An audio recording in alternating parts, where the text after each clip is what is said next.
Fala pessoal, a gente está aqui de novo em mais um Valor Explica, o seu quadro mensal para entender mais do mercado.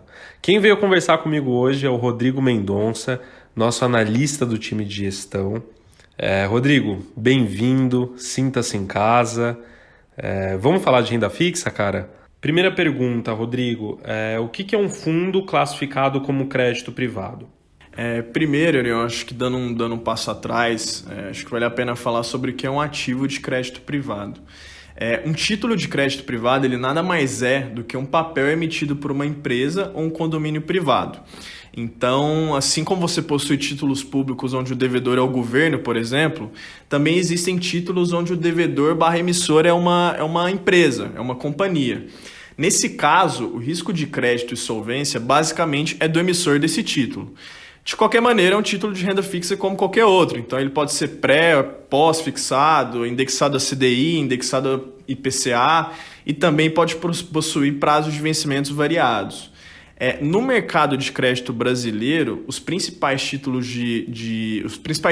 de títulos são as debêntures, as notas promissórias, as letras financeiras, os CRIs e os CRAs. Então, basicamente, o mercado de crédito brasileiro, em sua grande parte, é composto por esse tipo de produto.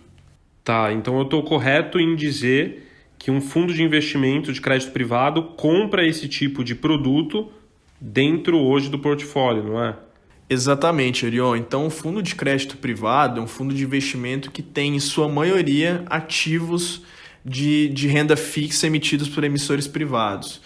E aqui nesse caso você tem algumas peculiaridades. Então, diferentemente de um fundo DI, por exemplo, que é composto apenas por títulos públicos, que possui uma remuneração correlacionada com a taxa de juros, nesses fundos de crédito privado, além dos juros, você também é remunerado pelo spread de crédito daquele papel que você está incorrendo risco. Então, te dando um exemplo, se uma remuneração de uma debênture é CDI mais 3, por exemplo, esses 3% é representativo do risco de crédito dessa debênture.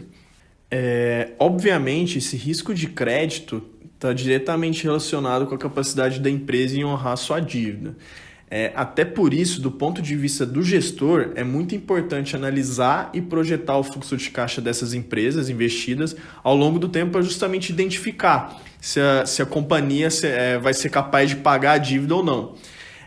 Então, assim, no âmbito de crédito privado, esse acompanhamento e monitoramento dos ativos das empresas investidas é realmente muito, muito importante, tem que ser muito próximo.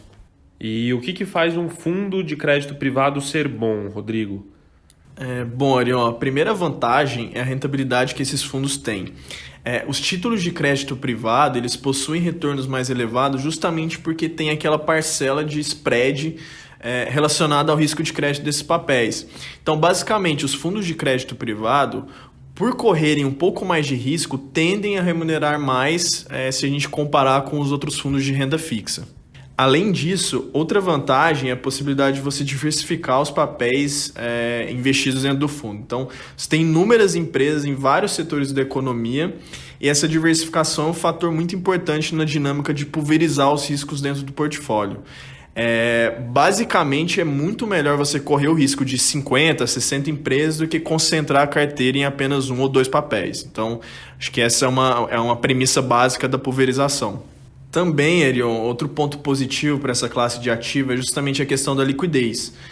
Esses fundos eles possuem prazos de resgate geralmente bem curtos. Então, caso o investidor precise de liquidez em algum momento, ele pede o resgate desses fundos e não precisa se preocupar em vender algum papel específico no mercado secundário.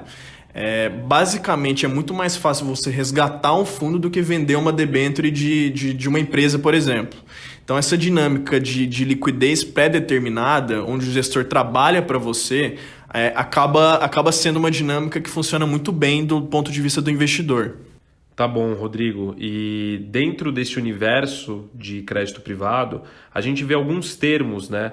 HY, HG. Explica aí para o pessoal o que significa um crédito high yield e um crédito high grade. Vamos lá. Os termos high yield e high grade, eles estão relacionados com a classificação dos ratings dessas empresas. E além disso, também aos spreads de crédito que esses papéis pagam. Então, um título high grade, por exemplo, geralmente ele é emitido por uma empresa robusta e com uma boa classificação de rating, geralmente um AAA, por exemplo. E, consequentemente, um baixo risco de inadimplência para o seu papel. Obviamente, essas empresas, como elas possuem baixo risco de insolvência, elas acabam pagando uma remuneração um pouco mais baixa. Já os títulos high yield, por sua vez, eles são papéis que possuem um risco maior atrelado a eles. E, obviamente, em contrapartida, eles pagam spreads maiores. Acho que é legal falar que, por natureza, esses papéis tendem a ser mais voláteis e menos líquidos.